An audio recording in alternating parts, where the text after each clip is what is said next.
ব্যাপার, কালু দাদা দেখছি জমিটা এখনো চাষ করে নেয়নি। এজন্যই ভাগে ফসল চাষ করা ভালো নয়, কিন্তু নিজে চাষ করার মতো সামর্থ্য তো আমার নেই। কি আর করব, এখন কালু দাদার কাছে যাই, গিয়ে দেখি বেচারাটা কি করছে।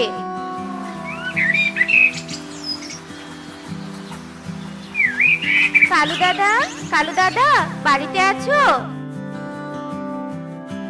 কালু তো ঘুমিয়ে পড়েছি টুনি। তা তুই কি আখের কাণ্ড এনেছিস? হ্যাঁ দিদি, আমি তো আখের কাণ্ড এনেছি, কিন্তু কালু দাদা তো জমিটা চাষ করে নেয়নি। এখন জমি চাষ করতে করতে তো সব কাণ্ড শুকিয়ে যাবে। টুনি এসেছিস? আসলে আমার শরীরটা একটু খারাপ লাগছে, তাই একটু বিশ্রাম করছিলাম। এই নে জমি চাষের টাকা, তুই একটু জমি চাষ করে আখের কাণ্ডগুলো লাগিয়ে দে না। আচ্ছা ঠিক আছে দাদা। এরপর টুনি কবুতরের বাড়িতে চলে যায় আর কবুতরকে নিয়ে জমিতে চলে আসে। কবুতর দাদা, এই যে আমাদের ভাগের জমি, জমিটা ভালো করে চাষ করো তো, যাতে ভালো ফসল হয়। আচ্ছা ঠিক আছে টুনি, আমি ভালো করে জমি চাষ করছি। আমাকে কেউ সাহায্য করো, আমাকে কেউ সাহায্য করো, আমি যে কাঁটার গাছের সাথে আটকে গেছি, কেউ সাহায্য করো, সাহায্য করো। কে এভাবে চিৎকার করে সাহায্য চাইছে? আশেপাশে তো কাউকে দেখতে পাচ্ছি না। কবুতর দাদা, তুমি কি কারো চিৎকার শুনতে পাচ্ছো? না টুনি, আমি কারো চিৎকার শুনতে পাচ্ছি না।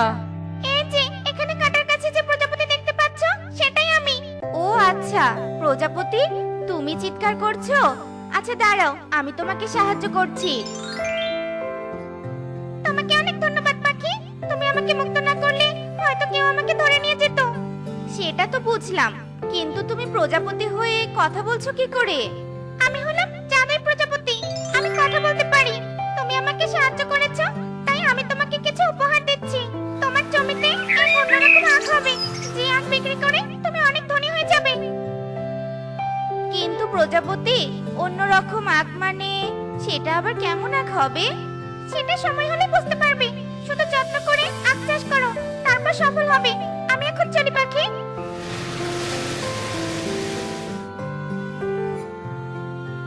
টুনি, তোর জমি চাষ করা হয়ে গেছে, এখন তুই তাড়াতাড়ি আখের কাণ্ডগুলো লাগিয়ে দে। আচ্ছা ঠিক আছে দাদা।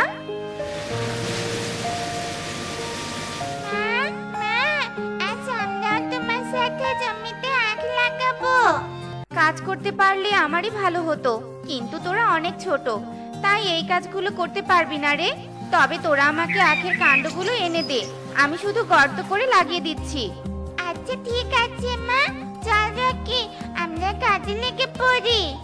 এরপর সবাই মিলে জমিতে কাজ করতে থাকে আর এভাবেই বেশ কয়েকদিন কেটে যায়। আর কয়েকদিন পর টুকি ও রকি আখের জমির পাশ দিয়ে উড়ে যেতেই জমিতে অন্যরকম আখ দেখে অবাক হয়ে যায়। দিদি, এই দিদি, দেখ আমাদের জমিতে অন্যরকম আখ হয়েছে। আমি এমন আখ কখনো দেখিনি। আমিও তো দেখিনি। একে এই আখগুলো দেখে সোনার মনে হচ্ছে, তার মানে কি আমাদের জমিতে সোনার আখ হয়েছে? চল বাড়িতে গিয়ে মাকে সবটা জানাতে হবে।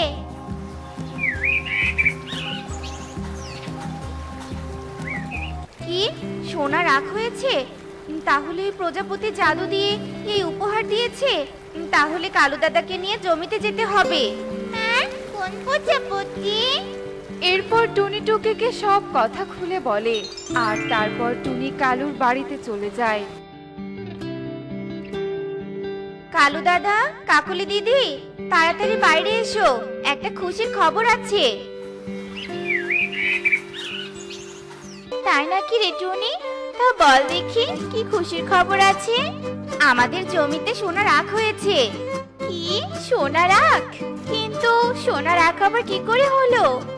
আগে তাড়াতাড়ি জমিতে চলো, তারপর যেতে যেতে সবটা বলছি, নয়তো যে কেউ এসে সব আখ চুরি করে নিয়ে যাবে।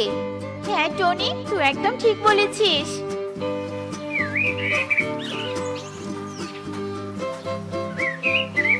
ও মা, সত্যি তো সোনার আখ হয়েছে। প্রজাপতিটা তো খুব ভালো। টুনি, তুই বোকার মতো ওই প্রজাপতিকে কেন ছেড়ে দিয়েছিস?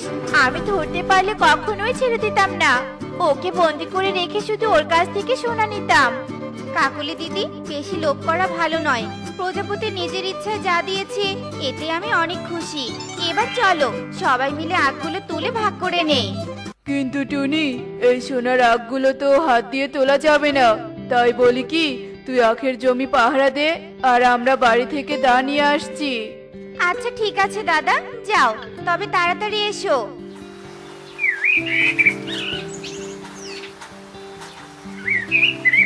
কাকুলি, আমি ভাবছি কি টুনিকে আখের কোনো ভাগ দিব না।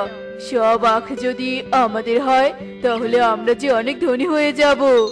কিন্তু কিভাবে সব আখ আমাদের করে নিব? টুনি কি তার ভাগ ছেড়ে দিবে? আমার মাথায় একটা বুদ্ধি এসেছে, সেই বুদ্ধিতে কাজ করলে সব আখ আমাদের হয়ে যাবে কাকুলি।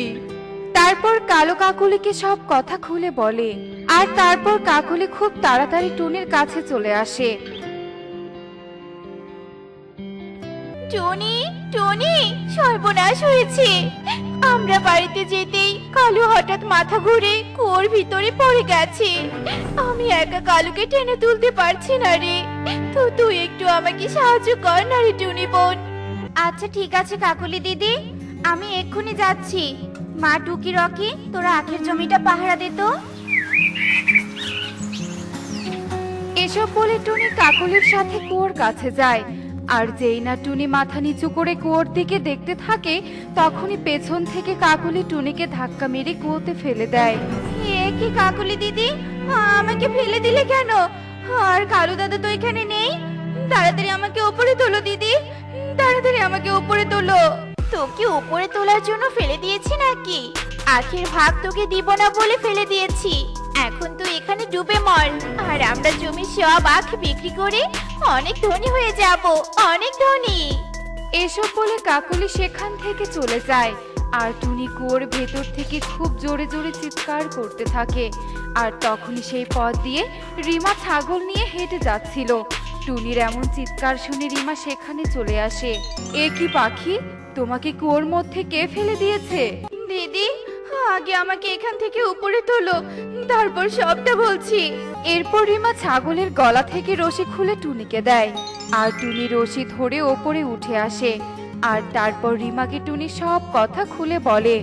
ওই পাখিরা তো খুব খারাপ, তুমি আমাকে ওই পাখিদের কাছে নিয়ে চলো, তারপর আমি ওদের ধরে খাঁচায় বন্দি করে উচিত শিক্ষা দিব। তাহলে তোমার বাড়ি থেকে খাঁচা আর জাল নিয়ে এসো, তা না হলে ওরা পালিয়ে যাবে। আর ওদের শিক্ষা না দিলে এভাবে সবার সাথে ওরা অন্যায় করে যাবে। আচ্ছা ঠিক আছে, তুমিও আমার সাথে চলো। কালু আঙ্কেল, তুমি নাকি কুয়োতে পড়ে গিয়েছিলে? হ্যাঁ, পড়ে গিয়েছিলাম। তোর মা আর কাকুলি আমাকে টেনে তুলেছে বলে বেঁচে ফিরলাম। তোমরা তো চলে আসলে, কিন্তু মা এলো না কেন? তোর মা তো বাজারে বস্তা কিনতে গেছে। আখগুলো বস্তায় করে বিক্রি করতে নিয়ে যেতে হবে, তা না হলে যে ডাকাতরা সব আখ কেড়ে নেবে। তাই তোর মা তোদের দুজনকে আখ কাটতে বললো। তাড়াতাড়ি আখগুলো কাটা শুরু কর তো। এরপর সবাই মিলে সোনার আখগুলো কাটতে থাকে। আর কিছুক্ষণের মধ্যেই সব আখ কাটা শেষ হয়ে যায়। কি ব্যাপার কালু আঙ্কেল, মা এখনো আসছে না কেন? বাজারে যেতে আসতে তো সময় লাগবে নাকি? তোরা বাড়িতে চলে যা, আর আমরা আখগুলো নিয়ে বাড়িতে যাই। তোর মা আসলে আমাদের বাড়িতে পাঠিয়ে দিস, বাড়িতে আখগুলো ভাগ করব। আচ্ছা ঠিক আছে আঙ্কেল। এরপর টুকি আর রকি সেখান থেকে চলে যায়। আর কালু ও কাকুলি আখগুলো নিয়ে বাড়ির দিকে যেতে থাকে। আর তারা কুয়োর পাশ দিয়ে উড়ে যেতেই একটি গাছের সাথে ধাক্কা খেয়ে কালু আর কাকুলি কুয়োর ভেতরে পড়ে যায়। এ কি কালু, আমরা এখন এখান থেকে উঠবো কি করে? কি কোথায় আছো? আমাদের বাঁচাও, আমরা যে কুয়োর ভিতরে ডুবে যাচ্ছি, বাঁচাও। কি ব্যাপার, কুয়োর ভিতরে আবার কে পড়লো? রিমা দিদি, চলো তো গিয়ে দেখি। কে কি, তোমরা কুয়োর ভিতরে পড়লে কি করে? টনি, তুই বেঁচে আছিস? আমাদের ক্ষমা করে দিয়ে বোন, তোর সাথে অন্যায় করেছি বলে আজ আমরা কুয়োর ভিতরে পড়ে গেছি। তুই আমাদের বাঁচা রে, বাঁচা। হ্যাঁ টুনি, দয়া করে আমাদের সাহায্য কর, সাহায্য কর। তোদের মতো খারাপ পাখিদের শাস্তি এভাবেই পাওয়া দরকার। এখন কুয়োর ভেতরেই ডুবে মর। দিদি, ওরা ওদের ভুল বুঝতে পেরেছে, তাই ওদের একটু সাহায্য করো। ওরা আমার প্রতিবেশী, তাই চোখের সামনে এভাবে ওদের মরতে দিতে পারছি না। টুনির কথা শুনে রিমা কালু ও কাকুলিকে ওপরে নিয়ে আসে। উফ বাবা, অবশেষে বাঁচতে পারলাম। দিদি, তোমাকে অনেক ধন্যবাদ। ভাগ্যিস সোনার আখগুলো কুয়োর ভিতরে পড়ে যায়নি। এবার বুঝলে তো অন্যের সাথে প্রতারণা করলে কি হয়? সৃষ্টিকর্তা ছাড় দেন, কিন্তু ছেড়ে দেন না। অন্য কোনো পাখি হলে তোমাদেরকে আখের ভাগ দিতই না, কিন্তু আমি তো আর তোমাদের মতো অন্যায় করতে পারি না। চলো এবার আখগুলো ভাগ করা যাক। এখন থেকে সবাই মিলেমিশে থেকো। টুনি, আমি তাহলে আসি। এরপর রিমা সেখান থেকে চলে যায় আর টুনি সোনার আখগুলো সমান ভাগে ভাগ করতে থাকে। এই নাও টোনা, আজকে সিঙ্গারাগুলো বানাতে একটু দেরি হয়ে গেল। কি আর করব, আগুন জ্বালানোর জন্য ঘরে কোনো কাঠ ছিল না, আর এজন্য সকালে উঠে জঙ্গলে কাঠ কুড়াতে গিয়েছিলাম, আর তাই তো একটু দেরি হয়ে গেল। দেরি হয়েছে বলে এত চিন্তা করছো কেন বলো তো? তোমার বানানো সিঙ্গারা শহরে নিয়ে যেতে না যেতেই তো বিক্রি হয়ে যায়। তোমার জন্য শহরের অনেকেই আমাকে অনেক সম্মান করে। আমি তাহলে এখন যাই টুনি, নয়তো এবার সত্যি সত্যি দেরি হয়ে যাবে। এরপর টোনা সিঙ্গারার ডালি নিয়ে শহরে চলে যায়। টুনির অনেক দিনের স্বপ্ন ও শহরে একটা ছোট ঘর বানিয়ে শহরেই বাকি জীবনটা পার করবে। তাই তো অনেক দিন থেকে আমরা দুজনেই কষ্ট করে টাকা জমিয়েছি, শুধুমাত্র শহরে একটা জমি কিনবো বলে। এখন মনে হয় টুনির স্বপ্নটা পূরণ করার সময় হয়ে এসেছে। একই টোনা, তুই আজকেও টুনির হাতে সিঙ্গারা বেচতে এসেছিস? কালকে শুধুমাত্র দুটো সিঙ্গারা নিয়ে গেছি জন্য আমার বউ আমাকে অনেক বকেছে। সে আরো সিঙ্গারা খেতে চেয়েছে। তুই বরং একটা কাজ কর, সবগুলো সিঙ্গারা আমাকে দিয়ে দে। এতগুলো সিঙ্গারা বউয়ের জন্য নিয়ে যাবে নাকি কবুতর দাদা? হ্যাঁ রে টোনা, সবগুলো সিঙ্গারা নিয়ে গিয়ে ফ্রিজে রেখে দিব, আর আমার বউ যখন ইচ্ছে তখন সিঙ্গারা খাবে। আর এই নে 1000 টাকা। বলছিলাম কি কবুতর দাদা, এই জমিটা যে বিক্রি করবে তার দেখা আমি কোথায় পাবো? এটা তো ইগল দাদার জমি। ওই যে দূরে একটা পাকা বাড়ি দেখা যাচ্ছে, ওটা ইগল দাদার বাড়ি। আর ইগলকে জমি কেনার কথা খুলে বলে। ঠিক আছে, জমিটা কিনলে যদি তোর বউয়ের স্বপ্ন পূরণ হয় তাহলে তোর কাছেই আমি জমিটা বিক্রি করব। কাল বরং তুই টাকাটা নিয়ে এসে জমিটার দলিল নিয়ে যাস। এরপর টোনা সেখান থেকে বাড়িতে চলে আসে আর টুনিকে গিয়ে জমি কেনার কথা খুলে বলে। আর এভাবে দেখতে দেখতে সেই দিন কেটে যায়।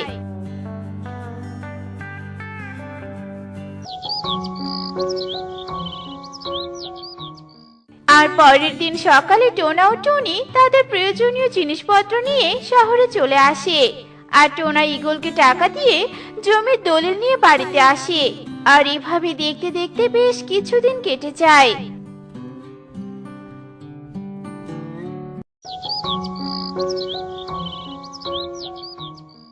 টোনা, এইটুকু জমিতে আমরা ধান চাষ করব, তাহলে আর আমাদেরকে চাল কিনে খেতে হবে না। ঠিক বলেছ টুনি, এই শহরে আমি অনেক জায়গায় ঘুরেছি, কিন্তু কোথাও কাউকে ধান চাষ করতে দেখিনি। কিন্তু তুমি যখন বলেছো, আমি আজই ধানের বীজ কিনে আনবো। এরপর টোনা ধানের বীজ কিনতে বাজারে চলে যায় আর ধানের বীজ কিনে নিয়ে বাড়িতে ফিরে আসে আর তাদের জমিতে ধান চাষ করে। আর এভাবে দেখতে দেখতে বেশ কয়েক মাস কেটে যায়। এদিকে টোনা ও টুনির জমিতে ধান এসে যায়। এ কি, এ আমি কি দেখছি? টোনা আর টুনি মিলে ধান চাষ করেছে। এই খবরটা তো ময়ূর বন্ধুকে দিতে হবে। এ কি কালু দাদা, তুমি আবার কখন এলে? এই তো এক্ষুনি এলাম।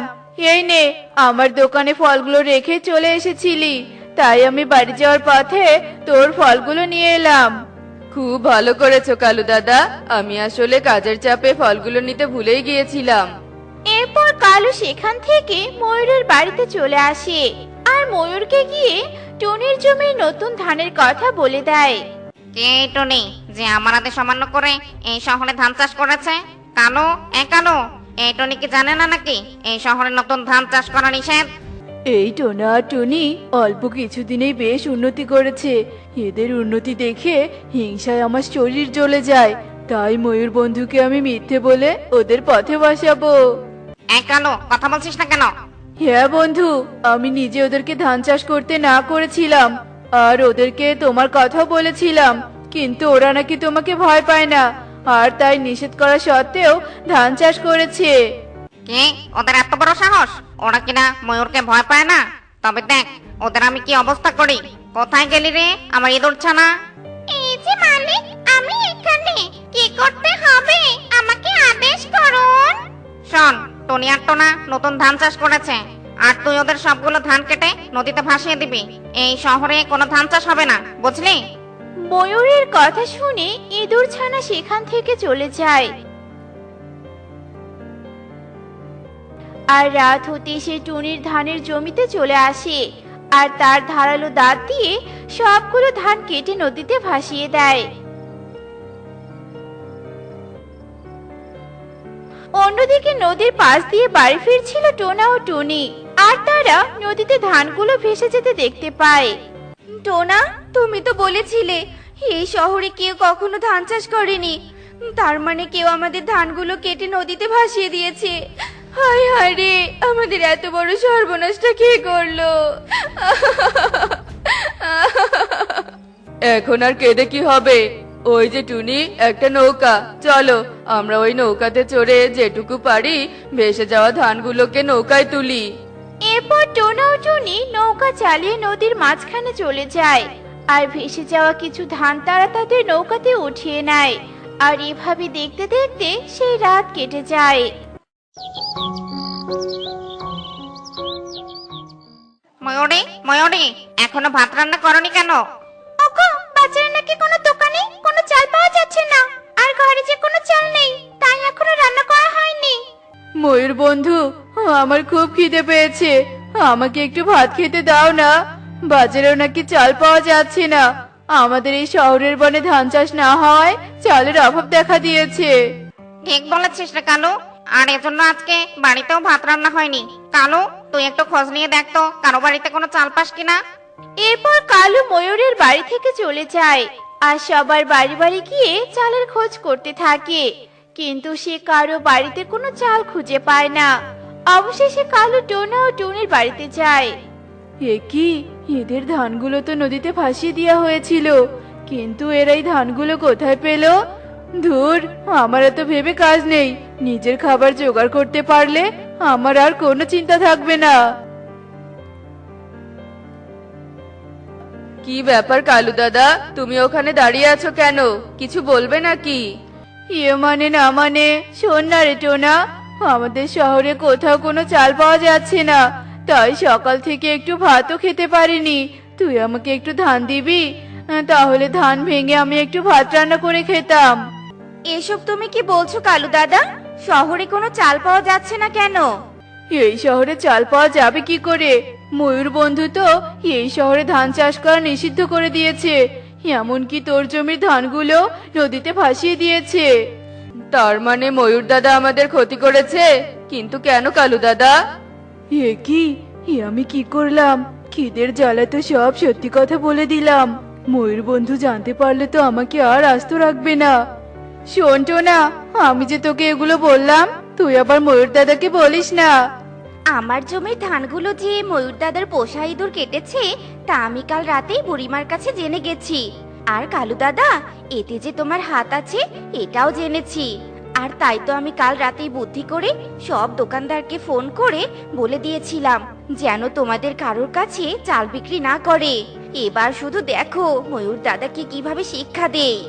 আচ্ছা ঠিক আছে কালু দাদা, এই কথা ময়ূর দাদাকে বলবো না। আর শোনো, আমরা তোমাকে ধান দিতে পারবো না, 1 প্লেট পান্তা ভাত দিতে পারবো। টুনি, এই টুনি, কালু দাদাকে 1 প্লেট পান্তা ভাত দাও তো। টুনি কালুকে 1 প্লেট পান্তা ভাত এনে দেয়, আর পান্তা ভাত খেয়ে কালু সেখান থেকে চলে যায়। অন্যদিকে খাবার খেতে না পেরে ময়ূর তার স্ত্রী টুনির বাড়িতে চলে আসে। টনি, টনি, শহরে সবার বাড়িতে গেছি, কিন্তু কেউ আমাকে কোনো খাবার খেতে দিতে পারেনি। এখন শুধু তোর বাড়িটাই বাকি আছে, তুই আমাকে ফিরিয়ে দিস না টনি, নয়তো যে আমরা না খেতে পেরে মরেই যাব। তোমরা খেতে না পেয়ে মরে গেলে আমরা কি করব বলো তো ময়ূর দাদা? তোমার জন্যই আজ তোমাদেরকে এই অবস্থার সম্মুখীন হতে হয়েছে, কেননা তুমি আমাদের ধান চাষ করতে দিচ্ছ না। এমনকি কাল রাতে তুমি আমার জমির ধানগুলো নষ্ট করে দিয়েছো। শহরে যদি ধান উৎপাদন বন্ধ হয়ে যায় তাহলে খাদ্যের সংকট তো পড়বেই। সেটা তো স্বাভাবিক, তাই নয় কি? আরে টুনি, আমি বুঝতে পেরেছি। ধান উৎপাদন বন্ধ হয়ে গেলে আমরা সবাই খেতে না পেয়ে মরে যাব। আমি আসলে অনেক বড় ভুল করে ফেলেছি টুনি, তুই আমাকে ক্ষমা করে দে। এরপর কবুতর ও মিনুবুড়িরা সবাই সেখানে চলে আসে আর বলে, শুধু ক্ষমা চাইলে তো হবে না, আমাদের শহরে আমরা আমাদের জমিতে ধান চাষ করব আর আগের মতো জীবনযাপন করব। আর এর জন্য আপনাকে ধানের বীজ কিনে দিতে হবে, কারণ আপনি এতদিন আমাদের অনেক ধান নষ্ট করেছেন। সবই তো বুঝলাম, কিন্তু এখন আমরা কি খাবো? বাজারে তো কোনো চাল পাওয়া যাচ্ছে না। তোমরা যখন নিজের ভুল বুঝতেই পেরেছো, তাহলে আসল কথাটা শোনো। আসলে আমি বুদ্ধি করে সব দোকানদারকে বলে রেখেছিলাম যাতে তোমাদের কাছে তারা চাল বিক্রি না করে। আর এটা করেছিলাম শুধুমাত্র তোমাদেরকে বোঝানোর জন্য যে আমরা গরিবরা যদি ধান চাষ না করি তাহলে ধনী গরিব উভয়ে যে না খেতে পেরে মরে যাবে। যাও ময়ূর দাদা, এখন তোমরা চাল কিনে নিয়ে যাও। এরপর ময়ূর ও ময়ূরী বাড়িতে চলে আসে আর এরপর থেকে ওই শহরের বেশিরভাগ পাখি ধান উৎপাদন করে আর বেশ সুখে শান্তিতে জীবন যাপন করে।